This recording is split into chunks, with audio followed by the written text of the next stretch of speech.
उसकी ऊंचाई तक हम पहुंच नहीं पाते हैं, क्योंकि हम जितना जितना नीचे से ऊपर पहाड़ को देखते हैं तो बहुत सुंदर नज़ारा दिखता है। लेकिन सोचता था मैं कि उस चोटी तक पहुंचकर नीचे देखने का नज़ारा क्या है वो देखा जाए। तो उस हिसाब से फिर मैंने पहाड़ की चोटी चढ़ना शुरू किया और धीरे धीरे आज के समय पे 27-28 पहाड़ मैंने देश और विदेश के अलग अलग चोटियों पर सक्सेसफुली सबमिट किया। और इसी को देखते हुए 2024 पिछले साल एनसीसी ने जो आर्मी से एडवेंचर वीक से कुछ एक्सपीरियंस होल्डर्स को मांगा था, तो उसके हिसाब से एडवेंचर वीक ने मेरे को वहाँ पर नियुक्त किया कि आप वहाँ पर जाएं और कैडेट्स को वहाँ पर सिखलाई दें। तो उस हिसाब से मेरे पास और 17 लाख कैडेट्स हैं हमारे पूरे भारतवर्ष में, और वहाँ से 250 कैडेट्स को हम लोगों ने सेलेक्ट किया और दिल्ली में हम लोगों ने बुलाया उन्हें। दिल्ली में अगले 1 महीने तक उनका टेस्ट लिया, हर चीज़ को देखकर हमने उसमें 36 कैडेट्स को सिलेक्ट किया।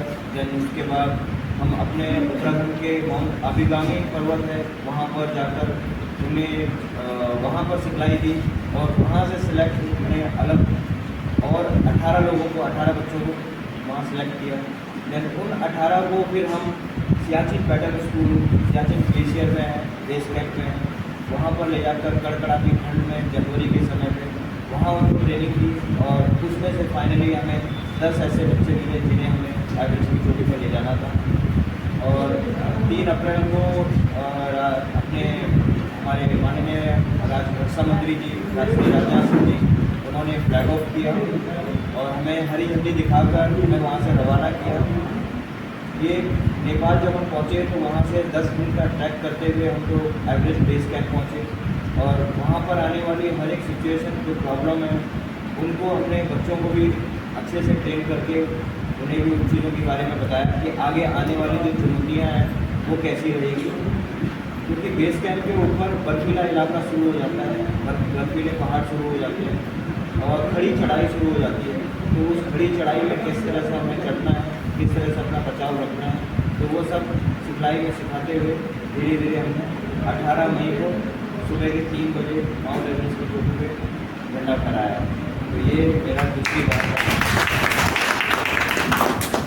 और हर आदमी एक बार जब पहाड़ चढ़ लेता है तो उस समय अपने आप को बहुत ही गौरवान्वित महसूस करता है उस समय, लेकिन उसे ये नहीं पता होता है कि वहाँ से नीचे सेफली भी आना है।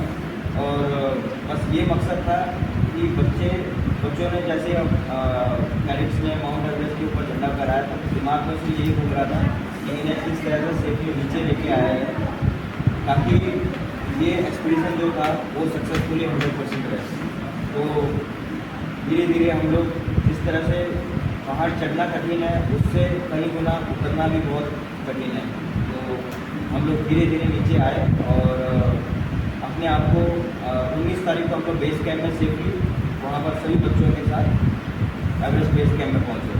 और ऐसे करते हुए लास्ट इसी मंथ में 13 तारीख को और श्री रक्षा मंत्री जी द्वारा और 16 तारीख को प्रेसिडेंट के द्वारा हमें वहाँ पर उनके भवन पर सम्मानित किया गया और वहाँ से फिर हम अपने अपने मुकाम पर पहुँच गए आज।